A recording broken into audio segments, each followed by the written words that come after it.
Salut, salut, l'émission qui parle de ballon rond avec beaucoup de débats, d'analyses et de polémiques aussi. Il en faut, c'est After Tat, c'est votre rendez-vous football. Bienvenue à tous. Une émission aujourd'hui consacrée à deux pays, notamment la Guinée d'un côté avec Didier Six qui a été nommé nouveau sélectionneur du Stade national. Didier Six qui vient en remplacement de Paul Pout, un Français qui remplace un Belge. C'est le choix de la Fédération guinéenne de football. Un choix qui fait parler pour certains, un choix qui est logique pour d'autres. On va revenir sur les tenants et aboutissants de cette nomination. Ensuite, direction le Cameroun, parce que je sais que c'est un pays qui fait beaucoup parler avec ces nominations surprises que peu de monde a vu venir, pour ne pas dire quasiment personne. La nomination de Tony Conceição, le Portugais, en tant que sélectionneur, nominé par le ministre des Sports. Une nomination inattendue avec un staff 100% camerounais. On va revenir sur cette nomination également, aussi voir un petit peu ce qui attend Tony Conceição. Ça, c'est pour le menu. Aujourd'hui, un plateau de choix. Vraiment, je pense qu'on est parti sur une émission qui va être animée et agitée. Nos invités du soir, Alpha Baldé, 100% foot. Bonsoir, Alpha. Bonsoir, Mansour. Et ça fait un plaisir de revenir ici. Ouais, c'est vrai. On s'était vu il y a encore quelques temps de ça. Alpha qui avait fait la CAN notamment. Ça va? Ça va, ça récupéré? Va. Très bon été et là j'espère que je suis revenu pour un bon petit moment pour parler football. À côté d'Alpha, il est déjà en deuil, là. Il n'a pas trop le sourire aujourd'hui, c'est Richard. On va essayer de redonner le sourire. Bonsoir Richard, d'AfricaFoot.fr. Oui, bonjour. Mais moi je suis content. Hein. Ouais. Quoi qu'il arrive, moi je suis toujours content parce que le football africain nous donne tellement... Si on veut seulement regarder le foot africain, on n'aura que des AVC. Donc moi, j'ai mis pour option d'avoir la positive attitude dans toute situation. En même temps, à chaque situation, il y a du positif à en tirer. Donc oui, on verra. Exactement. Et notre invité du soir, Pape Fall, ancien international camerounais. Non, sénégalais quand même. Quoique, non, sénégalais. Bonsoir Pape. Bonsoir Mansour, bonsoir Alpha, bonsoir Richard. Ravi d'être parmi vous. Ravi aussi de vous avoir parmi nous. Merci. Alors, messieurs, on va commencer, je l'avais dit en introduction, par la Guinée, donc avec la nomination de Didier Six. Je me tourne logiquement vers Alpha, parce qu'Alpha, la Guinée, je pense qu'il maîtrise peut-être plus que nous de 100% foot. Peut-être. Alpha, donc, juste rappel des faits, Didier Six, il était dans une shortlist de 17 noms. C'est ça. C'est celui qui a été retenu. C'est ça. Quel a été un petit peu le processus ? Le processus, c'est que le 1er août, après donc la débâcle qui a eu lieu du côté de l'Égypte avec cette élimination piteuse dans le contenu et également en dehors du terrain, tout ce qu'il y a eu à faire Paul Put, affaire de raquette, histoire de vice-président Amadou Diaby. Voilà, toute cette cacophonie qu'il y a eu autour de la fédération et cette histoire de limogeage de Paul Put qui est partie finalement. Donc la fédération a lancé officiellement un appel à candidature dont on a eu 87 candidatures qui ont été déposées. Ensuite, il y a quand même pas eu énormément qui se sont déplacés du côté de Conakry pour venir exposer leur projet devant la commission qui était chargée de choisir au final le futur entraîneur de la sélection guinéenne. Parmi ces entraîneurs-là qui sont venus, il y a eu Didier Six, il y a eu également Lapé Bangoura qui à un moment donné avait dirigé cette équipe nationale de Guinée pour ceux qui ont suivi l'évolution du Sili national.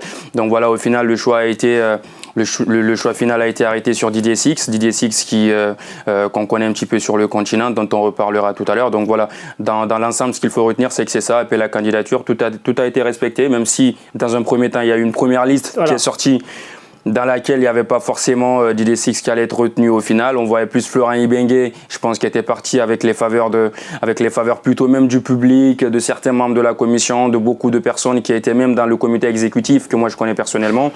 Et au final, il y a eu ce changement de dernière minute. Alors, est-ce qu'il faut voir la main derrière tout ça, une main d'un conseiller personnel du président de la fédération derrière tout ça? C'est ce qui se dit du côté de Conakry, mais ce qui en est, c'est que c'est Didier Six qui a été retenu au final. C'est vrai, Richard et Pape, Alpha l'évoque à demi-mot. Il n'était pas forcément favori des pronostics. Il y avait notamment, comme l'a dit, des gens du comité qui étaient plutôt partants pour d'autres sélectionneurs. Et finalement, on revient sur un sélectionneur qui quand même n'a pas entraîné depuis 4 ans, Richard. Oui, mais justement, c'est le mal que vit aujourd'hui l'Afrique avec nos fédérations qui aujourd'hui sont plus bluffées par le passé des gens qu'ils amènent dans les équipes nationales. Parce que moi, normalement, je vois le parcours d'un entraîneur comme Didier Six. Il n'a rien fait. Partout où il est passé au Togo, il n'y a rien eu. Partout où il est passé, ça n'a pas été une réussite. Ouais. Et je ne sais pas pourquoi les gens s'entêtent, puisque Baldé disait tout à l'heure qu'il y a Ibenge. Pourquoi ils ne se sont peut-être pas attachés les services d'Ibenge, puisque Ibenge lui-même parce que toute l'Afrique lui voit un respect énorme.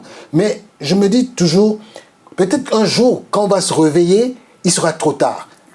Et en plus, moi, si on regarde bien la shortlist des entraîneurs qui avaient composé la deuxième shortlist, il n'y avait presque pas d'Africains. Ils étaient deux ou trois, il n'y avait que Lapé Bangoura. Et Lapé Bangoura, moi, j'aime toujours à dire, pourquoi est-ce qu'on avait viré Lapé Bangoura? Moi, j'étais présent à Marrakech quand on l'a viré, après suite au Chan qui était catastrophique pour la Guinée. Mais je me suis dit, c'est une erreur. Même en équipe nationale, il faut se rappeler que l'un des matchs les plus aboutis du Sili national ces derniers moments, c'était cette victoire à Bouaké face à la Côte d'Ivoire de 3-2, là où il y a eu cette deuxième mi-temps. Oui, avec la paix, cette deuxième mi-temps exceptionnelle, donc il y avait du crédit. C'est parce que nos dirigeants de fédération aiment plus les résultats que le travail. C'est la culture de l'instant, en fait, c'est ça. La culture de l'instant. Ouais. Voilà, Pape Fall, peut-être qu'il nous en touche un mot. Moi, je ne veux pas être son avocat, mais je dis, voilà, on prend un exemple simple. Pape Fall, il est sénégalais, il a joué pour le Sénégal, mais le Sénégal n'a jamais fait appel à lui. Est-ce que ce n'est pas un problème? Ce n'est pas un problème de comment je peux dire ça? C'est un problème de complexe. On est trop complexé en Afrique. Quand vous voyez par exemple le président de la fédération qui est conseillé par un moi je ne vais pas faire la fine bouche. Il est conseillé par Platini. Jean Tigana. Jean Génération Platini.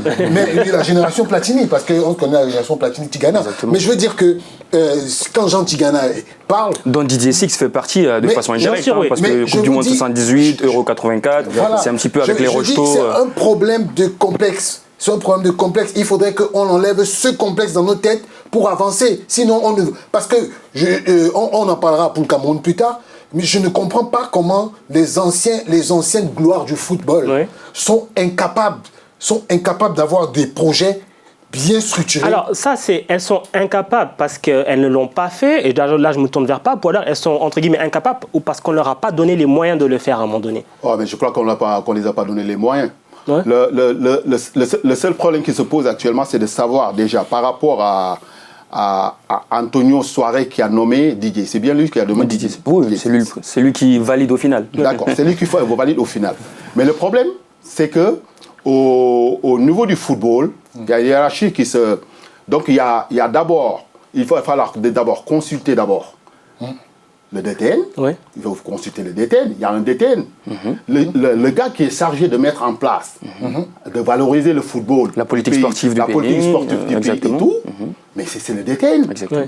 Mais maintenant, si on n'arrive pas à concerter ce gars-là pour savoir... Mais il a été désavoué parce que la première liste qui a été sortie, il faut savoir, c'était la liste de la DTN. Voilà, c'est ça le souci, parce qu'il y a une première liste avec une shortlist, on rappelle quand même pour ceux qui n'ont pas vu, une première liste de 5 noms qui a été finalement récusée par le président Souaré et un autre appel à candidature. D'après les informations que moi j'ai, cette liste sortie par la DTN, donc qui avait été sollicitée afin de pouvoir récupérer les candidatures, de les étudier et de faire au final une shortlist de 5 entraîneurs, c'était de la part de la DTN. Et ça, justement, vu que le président Souaré était venu avec un discours comme quoi le football allait être reformé, le football allait être donné aux footballeurs, ou en tout cas la DTN allait faire une politique sportive du football dans le pays, il se désavoue tout simplement parce que cette liste mise en place par la DTN a été tout simplement refusée, mis de côté, re-rentrée dans le placard, et qu'au final, sur quelques jours tout simplement, sur un coup de fil, je pense qu'au final on tombe sur le choix du Didier Six. Ça veut dire que quoi en fait, cette liste elle a été récusée parce qu'il n'y avait pas de nom assez ronflant quelque part, ou parce qu'il n'y avait pas assez de compétences? Moi je pense que c'est une question d'intérêt. Moi je crois que les compétences ça existe, il y en a là-bas. Mais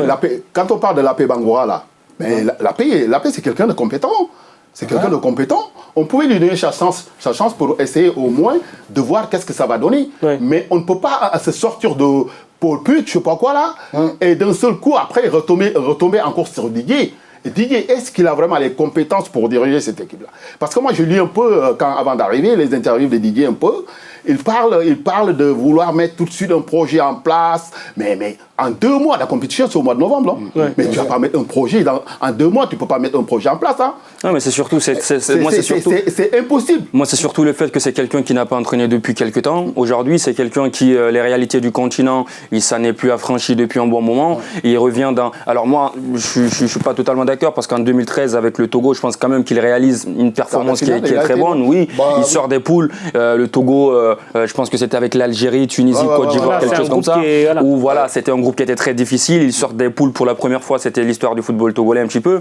Mais après, aujourd'hui, la réalité est que, est-ce que c'est un bâtisseur ? C'est ça la question aujourd'hui. Est-ce qu'aujourd'hui, dans l'équipe nationale de Guinée, moi qui ai vécu la compétition de l'intérieur, est-ce qu'un coach comme Didier Six peut remobiliser cette équipe totalement perdue? Et ça, je ne sais pas si psychologiquement il en a la possibilité. Justement, voilà là où tout à l'heure tu as dit, tu as pris le palmarès de Didier Six en disant il est sorti des poules. Mais on ne demande pas à un entraîneur comme Didier Six de venir sortir des poules. Mais Richard, avec une équipe comme la Guinée. Non, là on ne parle pas de la Guinée, il parlait du Togo. Oui, non, je dis. Oui, je dis, il a dit que Didier Six est sorti des poules avec le Togo. Oui.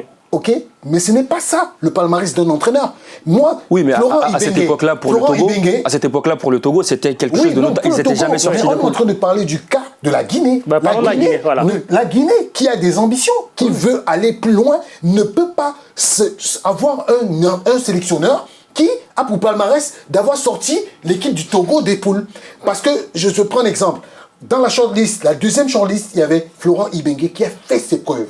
Là, je pense même que le fait que la RDC soit sortie prématurément de la CAN, c'est pas parce qu'il n'y avait pas de fond de jeu, c'est parce qu'il y avait des problèmes internes qui ont fait en sorte que lui-même, il refuse de continuer. Et la preuve, c'est qu'il continue d'entraîner l'AS Vita. Ouais. C'est pas un problème d'envie, c'est pas qu'il n'avait plus envie, mais c'est qu'il était exténué de toujours être sur un éternel recommencement avec des gens qui ne comprennent pas rien à rien. Ou peut-être parce qu'il avait atteint ses limites aussi avec la RDC. La Guinée a fait une erreur parce que moi, je dis et je répète, Didier Six ne va même... Je suis persuadé que après la CAN, parce que j'ai écouté très attentivement le deuxième vice-président de la fédération qui avait dit... Richard, je te coupe, on va écouter le deuxième vice-président, on va écouter un petit peu ce qu'il a dit au niveau des objectifs. Après, on revient pour un plateau, je te redonne la parole. C'est tout de suite. Okay. Monsieur Didier Six a été élu entraîneur du Sili national de Guinée. C'est le nom du nouveau patron du banc de touche du Sili national de Guinée. Sans équipe depuis son passage il y a 4 ans à l'île Maurice en tant que sélectionneur et directeur technique national, Didier Six reprend du service. L'ancien international français remplace à ce poste le Belge Paul Put, remercié sur fond de soupçons de corruption après la CAN 2019. Auditionné ce week-end par une commission fédérale, l'ancien capitaine des Bleus a été préféré à 4 autres candidats. Le Français va paraffer un bail de 3 ans avec des objectifs bien définis.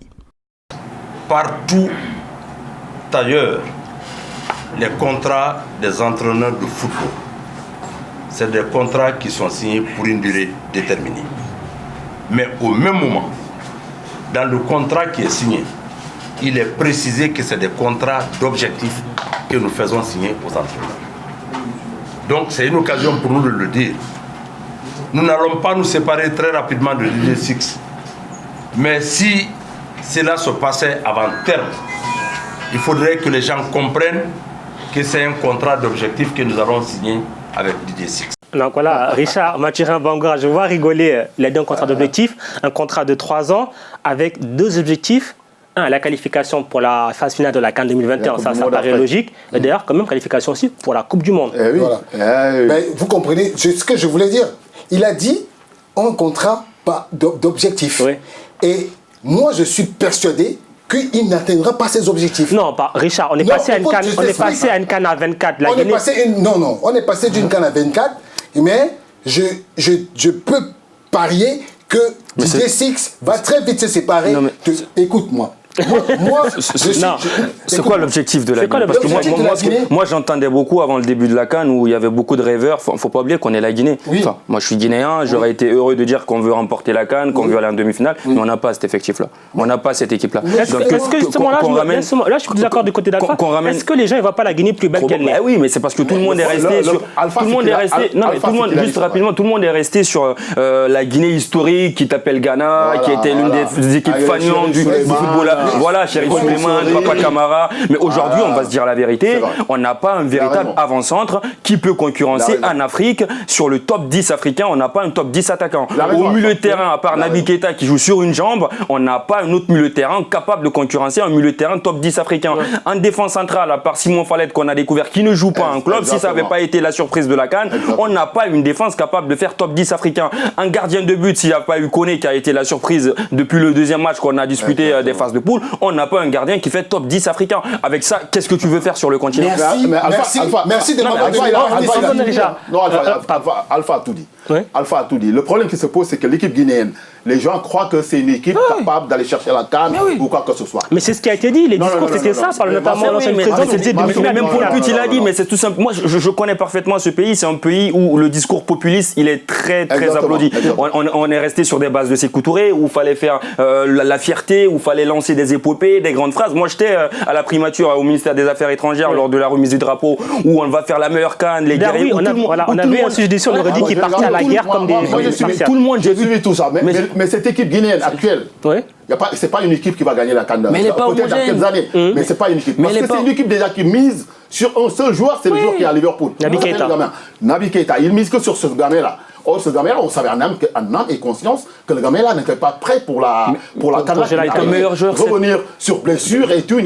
Ton meilleur joueur dans la CAN offensivement, c'est Ibrahim Traoré qui a 32 ans, qui n'arrête plus de se péter du côté de Gladbach. Si tu enlèves Ibrahim Traoré, il faut compter sur un sursaut ou en tout cas sur une chance extraordinaire de Mohamed Yattara dans un match sur 3. Tu n'as pas de certitude, tout simplement. Tu n'as pas de certitude. Mais quand Richard dit que la Guinée ne va pas se qualifier pour la CAN, quand même, le groupe de qualification de la CAN, je rappelle quand même, c'est Mali, Guinée, Namibie, après sera libéré au Tchad. Une CAN à 24. Richard. Et la Guinée va quand même être parmi les deux premières. Mais justement, tu es dans l'optimisme de tous les Guinéens qui pensent que, écoute-moi. J'ai pas dit qu'ils ont fini premier, mais ils ont quand même de fortes chances. Il y a combien qui sortent dans chaque poule? Deux.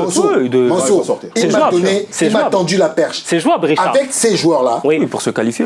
Quel que soit, à moins que Didier Six fasse un travail de sape. Parce qu'il faut dire un truc, c'est que la plupart des sélectionneurs qui viennent dans des pays comme la Guinée, ils sont sur les acquis. Ils prennent les acquis du précédent et ils fonctionnent avec. Ils ne cherchent pas à trouver, à aller à regarder le championnat, à regarder les joueurs. Ils sont plus obnubilés par les gars qui jouent à l'extérieur. Mais là, il ne peut pas s'appuyer sur les acquis, vu qu'après la CAN, ça a été un désastre et que la Guinée de Paul Put, il faut reconstruire. Aujourd'hui, il a parlé de Simon Fallet, qui n'a pas de club, qui ne joue pas en club. Qui ne joue pas. Si aujourd'hui, il décide de faire une liste sans l'appeler, c'est même le président de la fédération qui va l'appeler pour lui dire « Monsieur Six, c'était notre meilleur joueur à la CAN. Quoi qu'il arrive, s'il ne joue pas, il faut le mettre. » Mais c'est à cause attends, Richard, c'est à cause de ça, Mansour, que tu sais, un sélectionneur, c'est quoi son premier truc, c'est quoi? C'est d'être un meneur d'hommes. Oui, c'est la première qualité. Meneur d'hommes. C'est la première qualité. Surtout en équipe nationale. Surtout en sélection où tu les as très peu, Si tu mets le mot projet, tu mets le mot objectif là. D'accord? Si tu mets le mot projet là, et tu mets objectif et tu mets les valeurs qu'il y a. En bas de tout ça, tu mets implication. Tu mets appropriation. Je suis totalement d'accord. Si les gens ne s'impliquent pas dans ton projet, si les gens ne s'approprient pas le projet que tu mets en place, tu es mort. Non, mais pour rebondir, moi j'ai vécu la CAN de l'intérieur, je suis totalement d'accord avec le mot implication. Pour moi, aujourd'hui, le problème du Sili national, ce n'est pas simplement Didier Six, Lapé Bangoura, Amara Diané ou tout ce qu'on va prendre ou Mansour Loum. C'est pas un problème oui, mais pourquoi pas? C'est pas forcément un problème de profil d'entraîneur sur le banc. C'est un problème de projet et d'implication. C'est-à-dire qu'il faut donner envie à ces joueurs qui viennent là de mouiller le maillot. Moi, je l'ai vécu de l'intérieur. J'arrête pas de raconter ces histoires que j'ai vécues de l'intérieur. C'est-à-dire que c'est des joueurs qui ne semblaient pas impactés par la défaite. Et ça, c'est très dangereux. Il y a certains joueurs qui te parlaient déjà du retour lorsque le tirage au sort a été fait et qu'on est tombé sur l'Algérie. Certains joueurs dans leur tête qui te parlaient déjà de biais retour. Et moi, ce que j'ai vécu, c'est des binationaux souvent qui sont pointés du doigt, qui sont lapidés, on les traite de tous les noms. Quand ça va pas, généralement, on les pointe du doigt. Exactement, mais oui, c'est eux, ils sont pas d'ici, et c'est eux qui limite avaient une larme aux yeux lorsqu'on a été éliminé. Simon Fallet, il a passé la soirée dans sa chambre à insulter, à dire qu'il n'a pas été bon, à dire qu'on prend des buts sur 2 touches et tout. Donc il avait pas envie de sortir. Fodé Koïta, pareil, Ibrahima Traoré qui s'est enfermé, Amadou Diawara qui l'a limite pas accepté de parler à la presse et qui s'est totalement enfermé avec son agent. Manque de cohésion au niveau du groupe. Donc eux, oui, alors que tu as certains joueurs qui n'avaient pas la tête à être à la CAN. Et donc, au lieu d'amener Didier Six, au lieu d'amener n'importe qui, d'abord amener des mecs qui ont envie de jouer pour la Guinée, amener des mecs qui ont envie de suivre un projet et amener un coach qui peut justement rassembler tout ça et les pousser derrière un projet collectif. On a une question à internaute, l'occasion de rappeler que vous pouvez toujours réagir sur l'hashtag AfterStade. Une question de Lord Sena qui nous demande: la Guinée a-t-elle fait le bon choix avec Didier Six ou alors est-ce un pôle pot de bis? Mais justement, c'est un pôle pot de bis. C'est un pôle pot de bis. Je t'explique pourquoi. Parce que Didier Six, il n'a pas. Moi comme Baldé disait tout à l'heure, Alpha Baldé, il disait tout à l'heure qu'il faut l'implication. Un sélectionneur qui n'est pas. Si moi je suis sélectionneur de l'équipe du Cameroun, je serai à cœur que mon équipe gagne parce que c'est le sang qui coule dans mes veines. Et le sélectionneur là, qu'on amène, le sang guinéen ne coule pas dans ses veines. C'est du nationalisme, ça, Richard. On pourrait dire ça. Après, il y a l'argent quand même qui coule dans le compte en banque. Oui. Alors, dans ce cas-là, c'est très important. Richard, question dans ce cas-là. Oui. Qu'est-ce qui est Bengué si on prend cet argument-là, qu'est-ce qui est Bengué a de mieux que Didier Six? Non, mais justement, Bengué a à cœur de prouver que ce n'est pas seulement le fait du hasard, ce qu'il a fait avec sa sélection. Et regardez un monsieur comme Keshi qui est parti et qui a mis le Togo à un niveau extraordinaire, étant nigérien. C'est parce que dans sa tête, il savait que je suis en train de viser la sélection. Oui, mais si on prend cet argument-là, on peut aussi dire que... Alors, dans ce cas, il y a Hervé Renard. Là, on s'éloigne. Il y a des entraîneurs. Il y a des entraîneurs. Attention à ça. Il y a des entraîneurs qui sont beaucoup et trop sur le côté affectif. Hervé Renard. Ah oui, voilà. Qui sont beaucoup sur le côté affectif. Et ça, parfois c'est bon, parfois c'est pas bon. D'accord? Oui. Parce que quand tu es trop sur le côté affectif aussi, tu laisses tomber le foot, tu mets le foot de côté et tu es beaucoup plus sur la personne. Et ça peut amener beaucoup de problèmes au niveau non seulement de l'effectif, de la gestion même. Au niveau de la gestion du groupe, des trucs comme ça. Parce que, écoutez bien, moi j'ai été joueur de haut niveau. Parfois, je te dis quelque chose. Il y a beaucoup de joueurs, ils sont à la tête de l'entraîneur. C'est la tête de l'entraîneur. D'accord? Je te jure, hein, c'est sérieux. Hein. Il y a des joueurs, ils sont prêts à se mettre le gros mot là, par terre et à se tuer, à mettre leur vie par terre parce que c'est l'entraîneur. Parce qu'il y a quelque chose qu'a montré que l'entraîneur les a montré qui fait que ces gens-là, vraiment, ils sont prêts. Ils sont prêts à aller au fond pour ce gars-là. Et pour ça, tu sais ce qu'il va falloir faire? Il faut être rassembleur. Beaucoup rassembleur. Mais qui peut être rassembleur? Oui, attends, il faut être rassembleur. Mais non seulement, mais il faut être quelqu'un aussi qui responsabilise. Tu as vu, au moment où on est actuellement en Afrique avec nos joueurs là, ces joueurs-là, il va falloir maintenant leur dire, leur responsabiliser, leur mettre devant leur responsabilité. Non, mais c'est vrai, ce qu'il dit, c'est ce que je disais en off avec un des anciens internationaux. Exactement, attends, tu sais, le problème qui se pose, c'est quoi? Il y a un moment donné, il faut activer ce désir de reconnaissance. Le désir de reconnaissance. Tu vois le mot reconnaissance là? Oui. Ce désir, il faut l'activer de temps en temps. Quand une personne vient te sélectionner et te dire c'est toi, 15 millions de personnes au Sénégal, 23 joueurs à prendre. Je prends les 23. Mais attends. C'est là où la responsabilité elle est. Toi, tu dois te prendre en main. Te dire sur les 15 millions qu'il y a, il n'y a que 23 qui sont là et que le gars là, je fais partie des 23. T'as vu ça? Oui, ça c'est le problème générationnel d'aujourd'hui. Exactement ce que je dis à ça. Il y a une génération aujourd'hui. Mais il y a une génération aujourd'hui qui des jeunes. Mais qui pensent que tout leur est dû. Exactement. Mais est-ce que c'est pas parce qu'on en a fait des stars photos? Non, mais j'en parlais, c'est pas parce que c'est exactement ça. Mais Mansour, quand tu as 22 ans, tu as un compte blindé là-bas. Quand tu as 22 ans, tu joues devant 80 000 personnes. Moi, je n'aurais pas fait une grande carrière. Tu conduis une Porsche, en une semaine, tu changes, tu vas chercher une, je sais pas quoi, là, l'autre voiture là. Mais avec tout ce qu'il y a autour, mais comment ces jeunes-là peuvent vraiment avoir une tête? Moi, je peux comprendre que tu puisses faire ça en club, rapidement, entre guillemets, même si je ne comprendrais jamais cette attitude-là. Et pour moi, comme il le dit, le retour de reconnaissance et l'implication que tu dois mettre pendant 90 minutes, pendant et après le match, c'est très important. Un club, tu le fais limite, entre guillemets, tu n'es pas chez toi et tout. Mais tu rentres au pays, surtout ceux qui ont grandi. Moi, c'est pour ça que j'ai été vraiment choqué quand j'ai vu que c'est les binationaux qui étaient plus touchés par la défaite et l'élimination que certains locaux. Tu es né en Guinée, par exemple. Moi, si j'avais fait une carrière... Il était touché. sélectionneur. Non, mais le sélectionneur, lui, avait des problèmes déjà à l'interne. Il savait que ça allait sauter. Il savait que plus le temps passait, plus ça se refermait entre lui et Amadou Diaby. Enfin, il y avait vraiment des problèmes à l'interne et tu le sentais sur le visage du sélectionneur tout au long de la CAN. Il n'était pas serein et tout. Moi, je savais que ça allait forcément péter à un moment donné. Mais t'es né au pays. Pour rebondir sur ce qu'il a dit, tu repars jouer pour la sélection guinéenne. Tu sais que tu as ta famille, tes amis, tu sais que tu as tout un pays et tu te donnes pas. À fond, quand je vois moi, par exemple, la tête de Turc, c'est tout simplement Kamano que tout le monde attendait. Quand tu vois cette attitude nonchalante, limite insolente, c'est limite de l'insulte que tu fais au peuple de Guinée quand tu te comportes d'une certaine façon. T'as pas envie de donner le maximum, t'as pas envie de te remettre en question à un moment donné, il faut les mettre devant leurs responsabilités.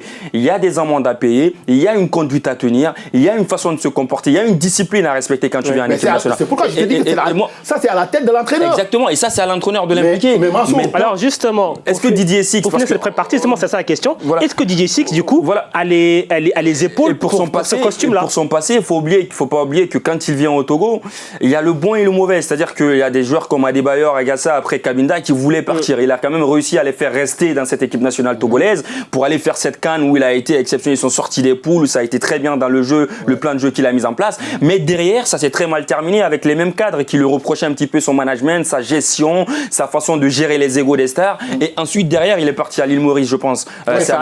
Et avec la fédération encore, avec certains joueurs, ça s'est mal passé. Voilà. Et quand on connaît un petit peu l'environnement du football guinéen et quand on connaît les égos dans le vestiaire, moi je connais, c'est des garçons difficiles, énormément difficiles à gérer. Il y a des individualités, c'est très difficile à gérer. Quand tu leur fais une ou deux vidéos, ils veulent plus suivre. C'est très compliqué à gérer. Mais dans ce cas-là, qui peut gérer la Guinée? On a l'impression que c'est un truc ingérable. Non, c'est pas une question de. Ou alors c'est que c'est pas Six. Ça veut dire quoi? Ça veut dire que Didier Six n'est pas l'homme de la situation. Non, je pense que Didier Six peut être l'homme de la situation au cas où il impose ses idées avant. Et qu'il soit ferme. Parce que moi, on peut dire tout, mais quand un monsieur comme Claude Leroy qui est au Togo, quand il arrive dans une équipe, il vous met tous au même niveau, il vous dit, monsieur, une petite anecdote, Eto'o n'était pas parti pour jouer la Coupe du Monde 1998. Attends. Écoute, Claude, il fait ça. Claude, il fait... Attends, moi, j'ai eu Claude en train de... On n'a pas venu parler de Claude ici. Claude, il fait ça. Oui. Après, il va vers la négociation, Claude. Écoute, hein, les joueurs, avec les joueurs, moi, je connais Claude. Hein. Oui. J'ai eu 3 ans Claude comme entraîneur. Oui, je comprends. Il met un truc en place. Oui. Après, derrière, il va vers les plus forts. Autant mieux. Non, Pape, moi, je suis d'accord, mais je dis... Si Didier Six veut réussir dans cette équipe, avec la mentalité que moi je connais, que j'ai vu pendant le Chan avec l'AP Bangoura, il doit mettre les... Parce que ces gars, ils se disent, c'est quand même mon avenir que je joue en équipe nationale.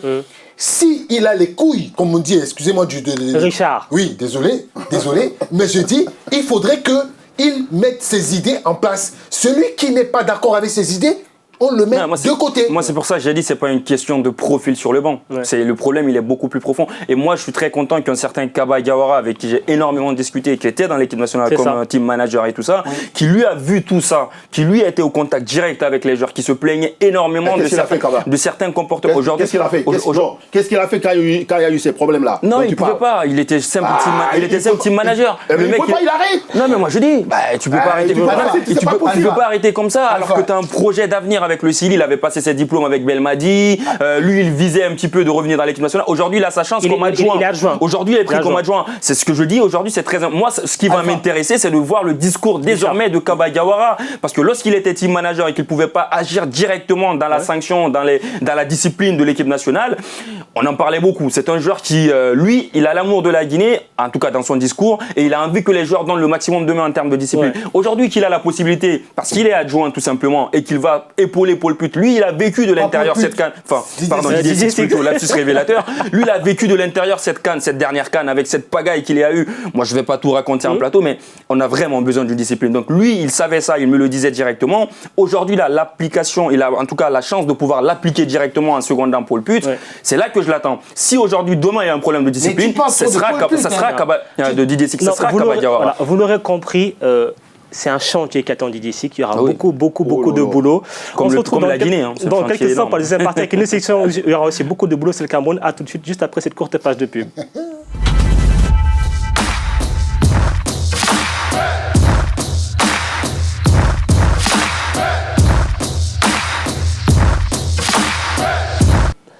After Stade, deuxième partie, on va prendre la direction du Cameroun. Le Cameroun à la mode portugaise avec la nomination de Tony Conceição comme sélectionneur des Lions Indomptables. Une nomination qu'on va franchement pas se mentir, personne ne l'a vu venir, en tout cas personne sur ce plateau.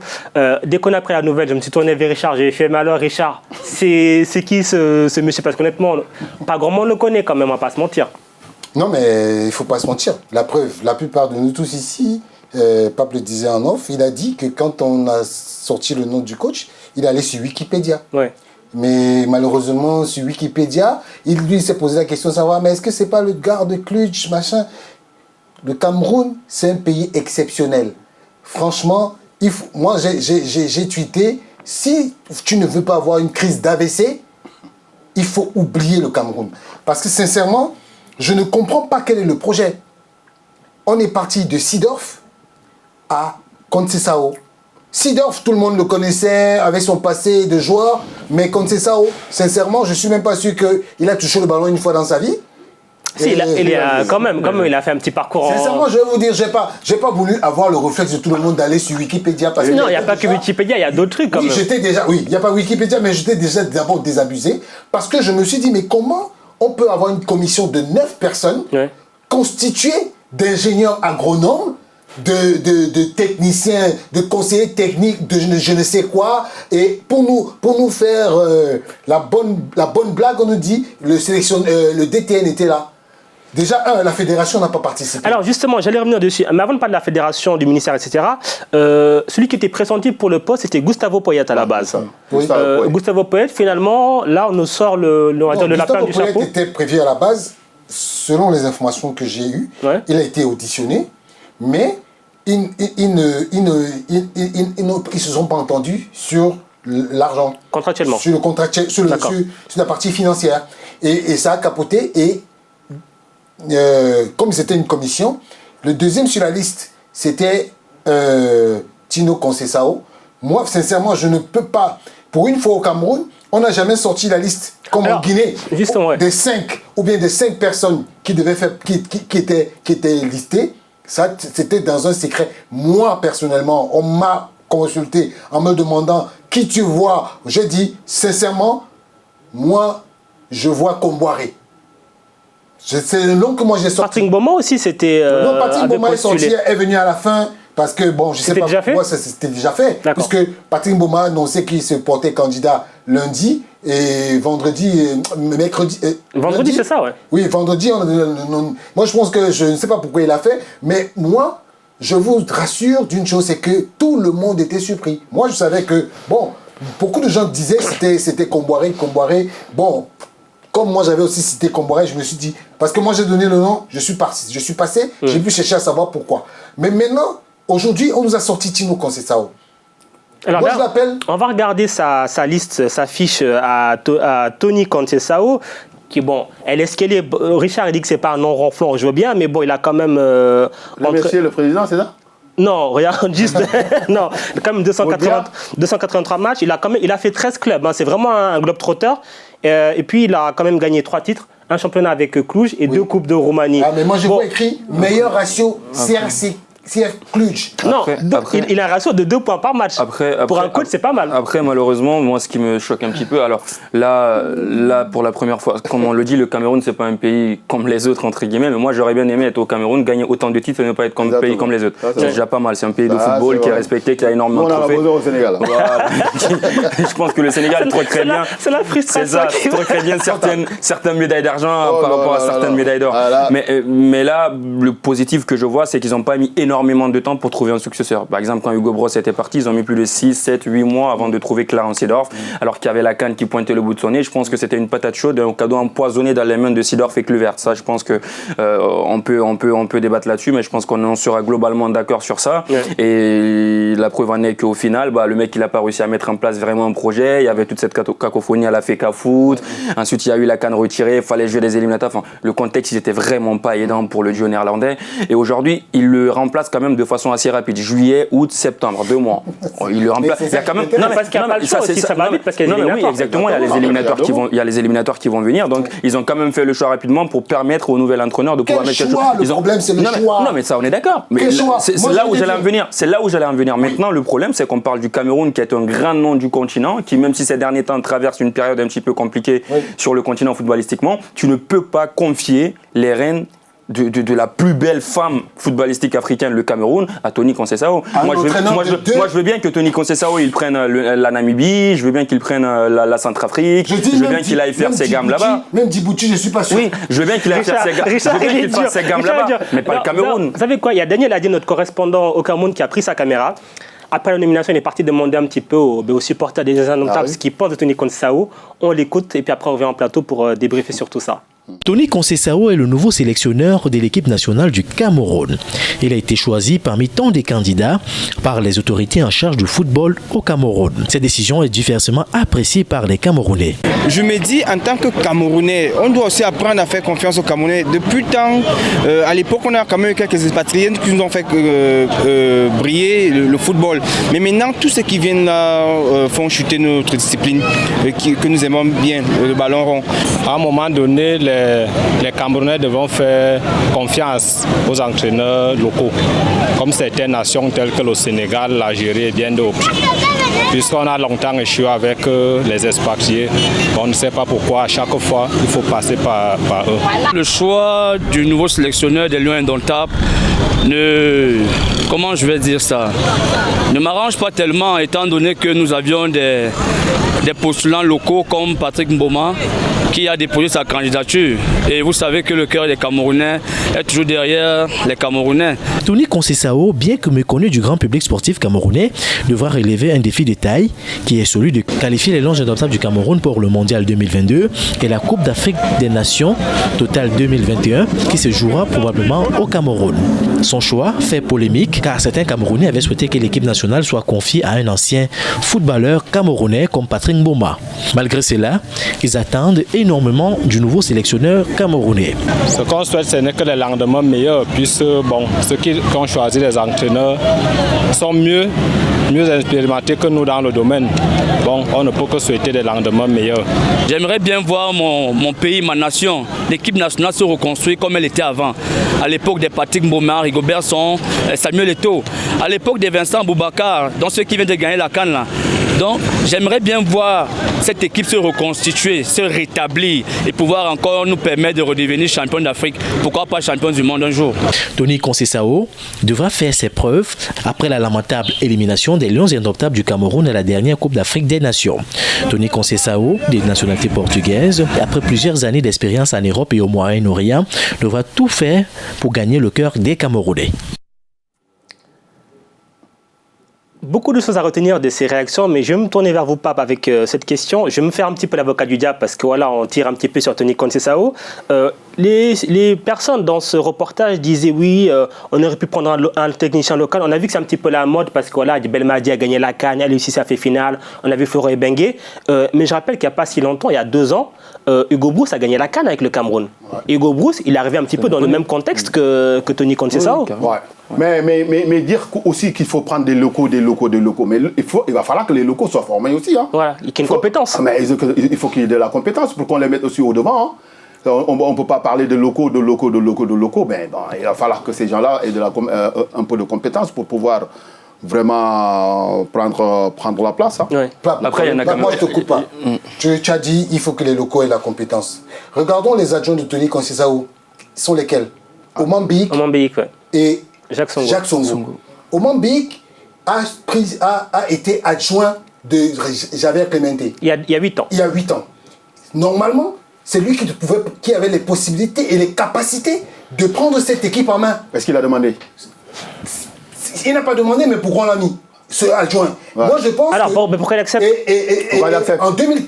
En 2004, Jacques Songo a fait près de 6 mois étant sélectionneur de cette équipe nationale. Ouais. Et aujourd'hui, il revient en tant que gardien de but, en tant qu'entraîneur des gardiens de but. Ça veut dire qu'en fait, on se fait les avocats des gens qui n'ont eux-mêmes pas de projet. Mais Rigobert Song aussi, je pense. Non, mais Rigobert Song, lui, il est avec les U23. Oui. Rigobert Song, mais il peut gagner une promotion. Non, il connaît Chan. Il est malade. Si on lui donne les Cameroun, il va. Je pense qu'aujourd'hui, un monsieur comme Oman Bik, avec sa formation, il est passé partout. En Afrique, il a eu son nom. Donc pourquoi est-ce qu'il accepte d'être adjoint? Pourquoi est-ce qu'il accepte d'être adjoint? Je demande la place. Non, tu demandes la place, mais sauf le problème, c'est quoi? Tu ne demandes pas la place en venant être un adjoint de quelqu'un qu'on ne connaît pas. Et moi, je dis, je préfère. Aujourd'hui, moi, la question que je pose, c'est pourquoi lui, il accepte d'être adjoint d'un inconnu. Non, mais justement, il accepte d'être adjoint d'un inconnu parce que lui, dans sa tête, il veut revenir à l'équipe nationale. Dans ce cas, il n'a pas un véritable projet alors. Dans ce cas, il accepte tout ce qu'on lui donne. Justement, c'est pour dire qu'ils ont un manque de projet. La plupart des sélectionneurs, des anciens joueurs de football du Cameroun, ils ont deux choses. Soit ils viennent là, ils commencent à madouer le président de la fédération et la fédération pour gagner des petits postes dans les petites sélections. Exactement. Où ils décident de se mettre en marche et de commencer à critiquer et à ne rien faire. La plupart je ne les cite pas tous, je ne veux pas tous les mettre dans le même plat. Ils n'ont aucune ambition. Ils sont là juste pour dire ok, on ne fait pas assez de place. On nous fait pas assez de place. Moi, juste le discours, souvent, je rejoins pas là-dessus. Le discours disant locaux, moi je pense que c'est un discours populiste et nationaliste, c'est facile de surfer là-dessus.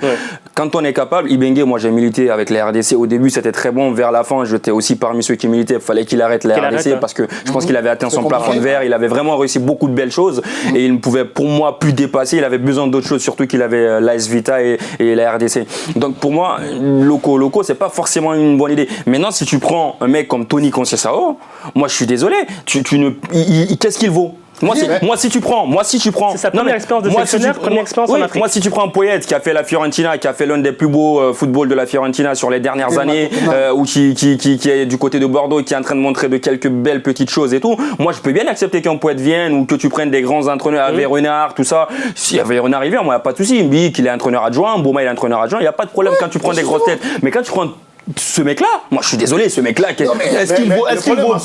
qu'il vaut plus qu'un Omar Daf qui est à Chocho? Bah non. Alors, ce qui nous ramène à une question internaute de Owen Okoko qui nous demande qui décide réellement dans le football camerounais. Exactement. Parce que c'est là aussi la c'est ça qu'il faut savoir. Parce que, juste pour information, ceux qui n'auraient pas suivi, c'est pas la fédération qui a nominé Tony Conceição, c'est le ministère des Sports. Exactement. Et là, mais Clarence Seedorf aussi, oui. C'était la présidence et le ministère des Sports à l'époque. Non, juste pour dire que la présidence et la fédération. Juste pour dire qu'en fait, au moment où cette nomination elle arrive, les gens de la fédération, je pense qu'ils la prennent en même temps que nous pour Tony Conceição. Mais bien sûr, mais je te dis encore, je t'ai dit ça avant, qu'il y a une commission de 9 personnes qui était constituée d'ingénieurs agronomes.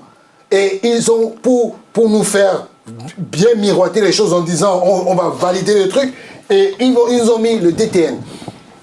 Mansour, qui décide au Cameroun? C'est la question. C'est la question du téléspectateur. Cette fois-ci, la fédération, ne voulant plus porter le choix de l'échec, parce qu'on va vers l'échec. Ils ne veulent plus porter le choix de l'échec déjà avec ce qui s'est passé avec Seedorf. Vous voyez très bien que c'est le ministre lui-même qui a annoncé à la fédération qu'on devait démissionner le sélectionneur. Par conséquent, il a pris les choses en main et ils ont créé une commission de 9 personnes. Et ils ont fait le choix, leur choix s'est porté vers M. Tino Conceição, que nous tous on connaît. Donc, aujourd'hui, il se pose un petit problème. C'est que la FIFA s'est rendu compte qu'il y a une gérance du gouvernement dans les affaires du football. Et ils ont envoyé une lettre à la fédération la fédération leur a répondu en disant non, il ne s'agit pas, c'est une fausse alerte. Mais c'est faux. Parce que les dirigeants de la fédération ont bien écrit à la FIFA. Parce que la FIFA ne se lève pas et écrit à une fédération sans avoir été alertée. Il faut qu'on le sache très bien. Non, ça veut dire qu'actuellement, il y a, entre guillemets, il y a une guerre qui ne dit pas son nom. Voilà, je réponds. Qui décide au Cameroun? Les décisions par rapport aux coachs et aux sélectionneurs viennent de la présidence. Et maintenant, les ministères prennent et ils disent à la fédération, voilà le choix qu'on a eu. De toute façon, c'est un éternel problème en Afrique. C'est l'Afrique entière. Ça, c'est un éternel. Voilà. Mais est-ce que ça, c'est pas le problème du justement, c'est souvent parce que même pas souvent, c'est quasiment 95% des cas, c'est le ministère qui paye. Oui, mais il faut qu'on arrive. Est-ce que c'est pas la base du problème? C'est le payeur qui a son mot à dire. Il y a deux choses. Tu peux payer sans forcément vouloir diriger. Et ça, c'est une première chose, c'est qu'il faut avoir une culture du football. C'est pour moi quand on dit beaucoup que l'Afrique est un peuple de football, est un continent de football, est un continent qui pratique, est un pratiquant de football, parce que tout le monde veut jouer au football.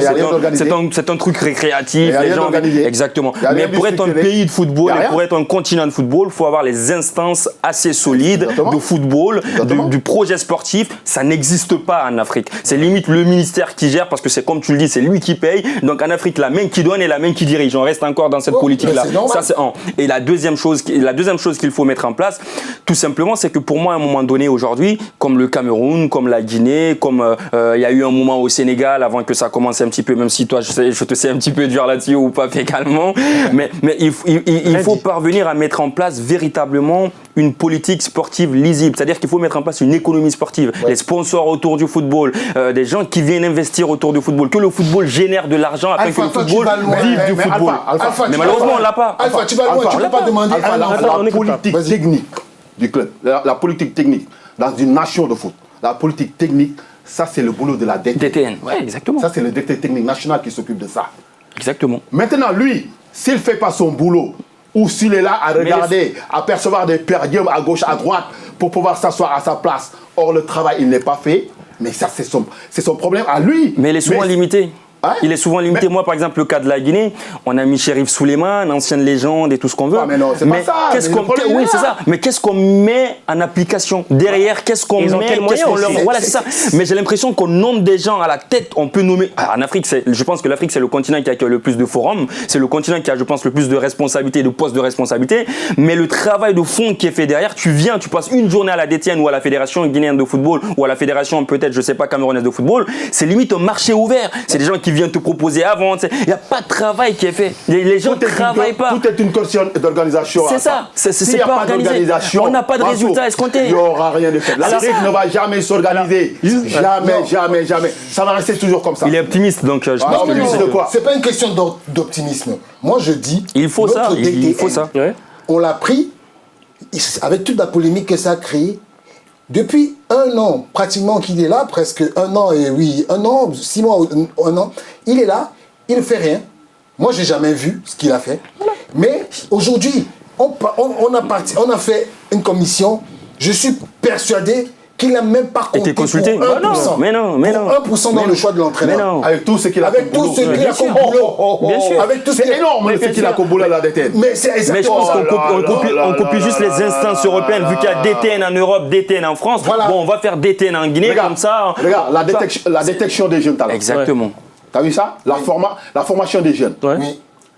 Il y a le perfectionnement de l'élite. Oui. Il y a tout ça derrière et le gars il fait quoi? Rien. Mais moi, c'est ce que je dis. Le gars, il fait quoi? Et aujourd'hui, il est dans une commission où ce n'est pas lui qui chapeaute. Moi, je prenais un exemple en off. Moi, Richard Naha, on me met maître d'ouvrage dans un immeuble à la Défense. Je suis persuadé que dans 2 ans... Je ne vais pas l'habiter l'immeuble. Justement, je suis persuadé que... Ça ne va, mais comment on peut être dans une commission qui soit 9 personnes qui ont passé le temps à faire... Ils ont peut-être pris 3 ou 4 semaines à chercher un sélectionneur pour venir nous mettre un Tino Conceição avec des adjoints comme Oman Biek, qui est tellement content d'être adjoint. Moi, je suis désolé, ce n'est pas une attaque contre Oman Biek, mais Oman Biek doit se donner du respect à lui-même. Voilà. Et il doit demander du respect aux autorités camerounaises à son encontre. Parce que ce n'est pas normal qu'un monsieur comme Oman Biek vienne être l'adjoint de Tino Conceição. Je dis bien, au Togo, ce monsieur, il a des références.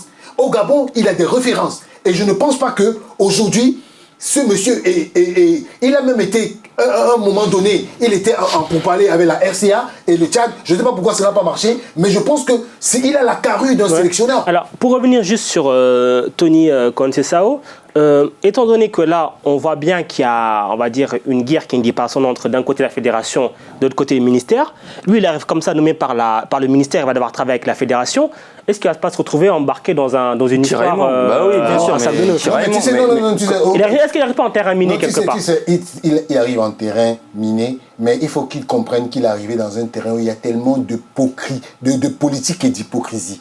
Aujourd'hui, la fédération n'est pas d'accord de ce que le ministère fait parce qu'elle-même, cette fédération-là, si elle ouvre sa bouche, elle ouvre sa gueule, on va les débarquer tous. Parce que ce que vous ne savez pas, c'est qu'il y a des affaires pendantes de la fédération par rapport à l'élection de 2018 qui est pendante. Et il y a des actions à la Chambre de commission et d'arbitrage qui sont contre la fédération. Et si aujourd'hui, cette fédération-là s'amuse à faire à vouloir faire de la rébellion, mais je te rassure qu'il y aura un troisième comité de normalisation. Et ce n'est pas fini. Le Cameroun, bientôt, vous allez voir, il y aura des décisions. Il y a plus ces dernières années de commission de normalisation que de fédération au Cameroun. C'est terrible. Ne soyez pas surpris que le Cameroun rentre dans une... Et même nous, Africains, on devait avoir honte de ça. C'est ce que je dis. Oui, mais on n'a pas d'indépendance. Mais pas. Regarde, l'indépendance du Sénégal, c'est quand? C'est 60, c'est ça? 60. Oui. Mais 59 ans, mais on n'est pas capable de s'organiser, on n'est pas capable de sortir un Sénégalais pour pouvoir tenir la sélection nationale ou bien tenir la direction technique nationale, que ce soit au Cameroun ou dans les autres pays. Non, mais c'est Il va falloir aller chercher les étrangers pour qu'ils viennent nous faire ce travail-là. Pourquoi pas? Mais moi, j'ai souvent coutume de dire, c'est pas possible. Autant mieux, ce qu'on fait au Cameroun, le ministre réunit les Camerounais. Autant mieux nous chercher un ministre portugais pour venir gérer, un président portugais pour venir gérer la fédération. Comme ils ont pris un sélectionneur pour venir gérer la fédération, un sélectionneur portugais, autant mieux que le président de la République. C'est que la politique s'est mêlée dedans. Bien sûr. Mais justement, donc c'est pour dire que moi je pense qu'aujourd'hui, si ceux qui veulent penser que oui, tout est beau, tout est bien, on a mis Tino Conceição et que les Omambik et tout ça, les Patrick Mboma sont incapables. Moi, je pense qu'eux-mêmes, qui sont venus dans la commission-là, ils devaient d'abord réclamer le fait qu'on aille prendre des Blancs pour venir... Faire la commission. Qu'on aille prendre des étrangers pour venir faire partie de la commission et qu'ils choisissent... Parce que je suis persuadé d'une chose. Joseph Antoine même m'a raconté une histoire. Il était en train de faire un stage à Clairefontaine avec... Aimé Jacquet. Avec Aimé Jacquet. Je connais déjà l'histoire. Tu connais l'histoire? Ben oui. Ah oui. Aimé Jacquet, quand il a fait des sessions, il avait fait des sessions avec Joseph Antoine Bell, des séances avec Joseph Antoine Bell. Il s'est exclamé, le Cameroun a trouvé son nouvel entraîneur. Donc, ça veut dire que nous, si il y avait des Européens dans cette commission-là, je pense qu'ils auraient pensé à un Camerounais. Parce que les premiers Camerounais qui sont dans cette commission, les 9, ils ont pensé à un Européen. Ils n'ont même pas... Ils ont pensé juste de prendre... Joe, c'est quelqu'un de très intelligent. Attention. Mais Joe, moi, au niveau du Cameroun, ça m'étonne de voir que ce gars-là, on ne lui a pas donné sa chance depuis. Mais on lui a pas donné... C'est quelqu'un, non seulement de très intelligent. J'ai vu sur les cochons qu'on va revenir un peu sur les joueurs, les anciens, les trucs comme ça, là. Les anciens, comment ça s'appelle? Les anciens internationaux qui veulent maintenant prendre la tête des fédérations, des trucs comme ça. Mais ça c'est quelque chose de très très intéressant. Si ces gens-là, ils ont envie vraiment de venir vraiment s'investir au niveau de leur pays, mais ils ont les bras ouverts. Il faut les ouvrir les bras. Non, mais souvent il y a une question de... Moi je pense que souvent il y a une question de lutte d'intérêt parce que ces anciens internationaux, quand ils jouaient ou quand ils ont raccroché les crampons, ne sont pas forcément d'accord avec la politique mise en place par certains présidents de fédé, ne sont pas d'accord avec certaines politiques mises en place par des ministres des sports et tout. Donc on les met des barrières sur... Moi j'en connais pas. Mais ces gens-là sont plus crédibles que les gens là qui sont en place. Mais bien sûr, mais sauf que c'est les gens qui décident, c'est le ministère, c'est la fédération. Le problème du football africain, c'est quoi actuellement? C'est pas un problème économique là? C'est pas une question d'argent, des trucs comme ça pour pouvoir... C'est une question d'égo.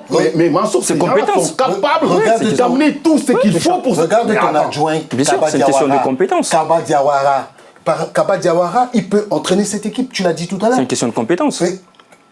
S'il n'était pas compétent, pourquoi on l'a choisi pour le mettre adjoint? Non, mais moi, je pense qu'il a la légitimité et il a même le bagage. Il a demandé que ça soit Kaba. Non, mais c'est pas une question de demander. Demandez tous. Mais alors, on a demandé à avoir une liste. Messieurs, on termine rapidement parce que malheureusement le temps qui nous est imparti est terminé. Réponse rapide. Oui. Donc on est avec Tony Conceição, On est à la CAN 2021, on est au Cameroun. Il se passe quoi, Alpha? Bah, il se passe que c'est un pari et peut-être que ça peut réussir comme Hugo Bros. Richard, rapidement.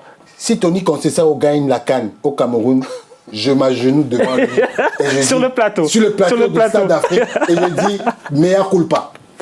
Pape, il est effondré déjà. Bon, il va falloir que tout se passe bien, mais bon.